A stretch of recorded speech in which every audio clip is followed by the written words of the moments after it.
Um, Hello people who have their names mispronounced 3 times a day. My name is Ceci and welcome to another episode of How to Cantonese. Other than my glorious lipstick, today we talk about names. And thank you, Yolanda, for your suggestion. And let's just hope that I didn't butcher your name. If I did, apologies. Yeah, names. Well, speaking of names in Cantonese, it can go like either way. One being names of native Cantonese speakers like us, or names of foreigners that are translated into Cantonese. So why not talk about both? But first, not selfie. Put away your phone, Jeremy.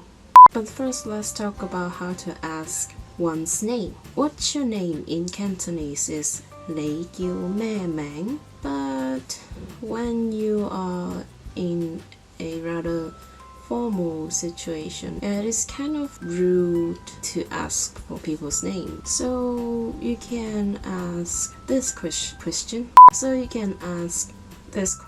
Instead. Lý Quay Sinh, may I know your surname? It is recommended to address people's surname like Chan Sang, Mr. Chen, or Ho Xiu Jie, Miss Ho.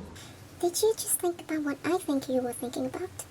Okay, back to names. So about names of native Cantonese speakers, there are some major differences between those and foreigner names. The first difference is our surname goes first. The order of our names is like surname, first name. Just take Donnie Yen,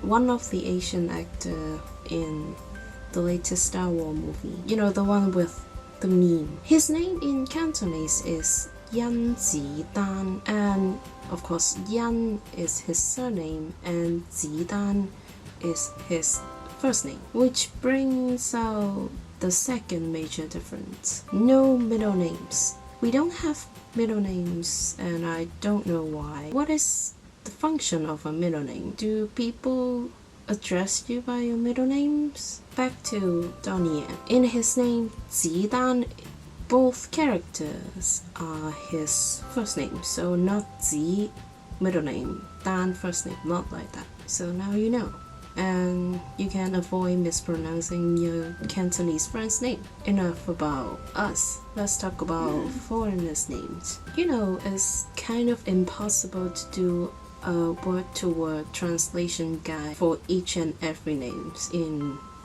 each and every foreign country. Sadly, we are not doing that in this video, but instead I'll try to show you how the translation is done in most cases. So first of all, almost all translation of names is based on pronunciation. So based on pronunciations is like, for example, David Beckham, we usually just address him by his surname Beckham, and in Cantonese is Beckham. After determining the pronunciation, we then move on to the character choosing part.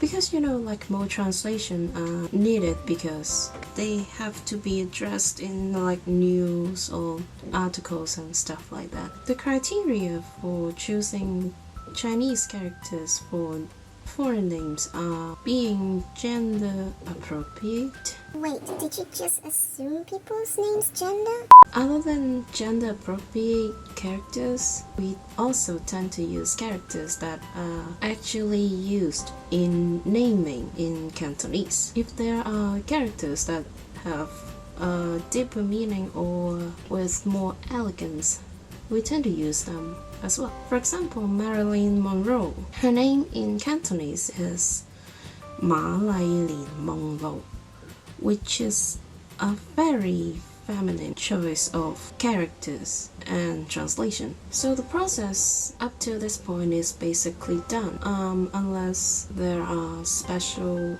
requests. Then an extra process is needed for those names. For those cases, their names will be like transformed into how a native speaker's name would be, which is surname then first name. So let's take some big people as examples. Bill Clinton is Hắc Lam Dun with his surname translated and used, while Hillary Clinton with his husband taking the surname, so we can't actually use Hắc Lam Dun again, so we use her first name, Haley, to address her. While for the UK PM, Theresa May, then we have to do the special translation process and make her name into Man Choi San. With Choi San actually is a very elegant way of translating Teresa, and Man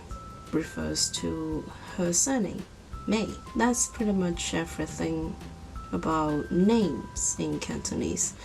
I actually don't know if this is that helpful for you guys in learning Cantonese. Well, I guess it will be more like fun, kind of interesting thing to know, maybe. So if you are trying to give yourself a more elegant name, you can try to follow those steps, and leave a comment down below if you have your name translated in Cantonese. Thanks for watching this video. Leave a comment down below if you have anything to say. If you enjoyed this video somehow, leave a like down below, give it a thumbs up, subscribe if you want more future Cantonese related stuff, and possibly more weird lipstick showcase. Yeah, and I'll see you in the next one. Bye.